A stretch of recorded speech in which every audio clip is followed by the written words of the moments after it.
धर्म क्षेत्र कुरुक्षेत्र की सांस्कृतिक और आध्यात्मिक धरोहर को वैश्विक स्तर पर पहचान मिले, इसके लिए लगातार हरियाणा की नायब सिंह सैनी सरकार प्रयास कर रही है। इसी कड़ी में राज्यपाल और बोर्ड अध्यक्ष भंडारू दत्तात्रेय की अध्यक्षता में कुरुक्षेत्र विकास बोर्ड की 82वीं बैठक हुई है और बैठक में मुख्यमंत्री नायब सिंह सैनी बतौर उपाध्यक्ष शामिल हुए।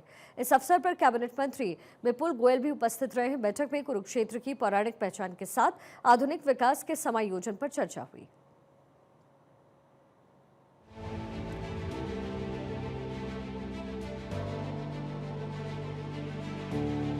धर्मनगरी कुरुक्षेत्र में राज्यपाल एवं बोर्ड अध्यक्ष बंगालू दत्तात्रेय की अध्यक्षता में कुरुक्षेत्र विकास बोर्ड की 82वीं बैठक का आयोजन किया गया।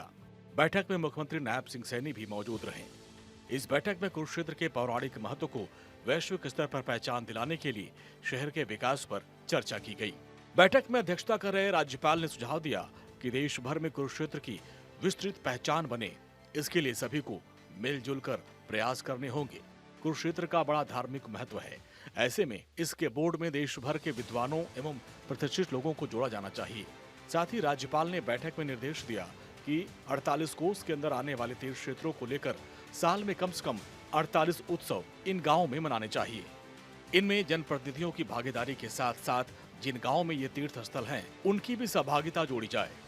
बोर्ड की बैठक में हरियाणा के मुख्यमंत्री नायब सिंह सैनी कुरुक्षेत्र के विकास में पौराणिक महत्व के साथ साथ आधुनिकता के संगम पर जोर दिया। सीएम सैनी ने कहा कि ऐसी व्यवस्था की जाए, यहाँ जो भी टूरिस्ट आए उन्हें एहसास हो कि वो उस पवित्र धरा पर आए हैं जो महाभारत के इतिहास से जुड़ी है। इसके लिए यहाँ धार्मिक और पर्यटन के नजरिए से पर्यटकों के लिए आधुनिक व्यवस्था करनी होगी।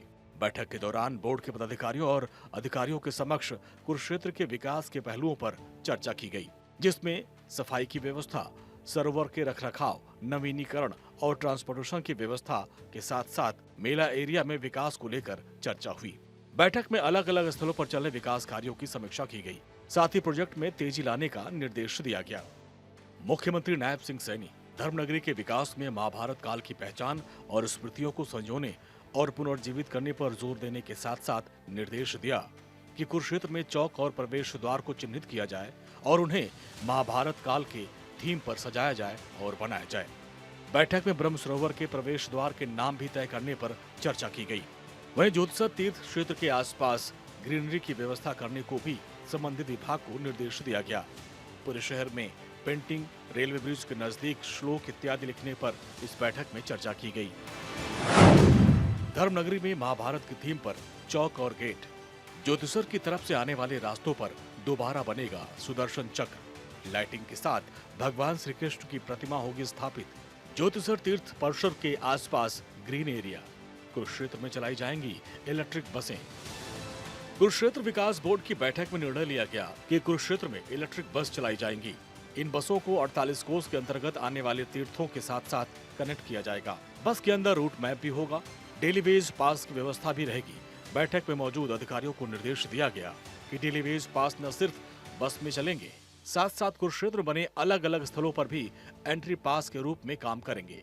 बैठक में 48 कोस के बारे में बताया गया कि बोर्ड के अधिकारियों की कमेटी द्वारा 48 कोस कुरुक्षेत्र भूमि में पहले से चिन्हित 164 तीर्थ स्थलों के अतिरिक्त 18 नए तीर्थों के सर्वेक्षण का काम पूरा कर लिया गया है। इन स्थलों पर होने वाले निर्माण के डिजाइन को लेकर पीपीटी भी दिखाई गई, जिसमें विस्तार से बताया गया कि इनका डिजाइन एक तरह का होगा और साथ ही इस्तेमाल होने वाले रंग, प्रवेश द्वार, पार्क, हॉल भी एक प्रकार के ही बनेंगे।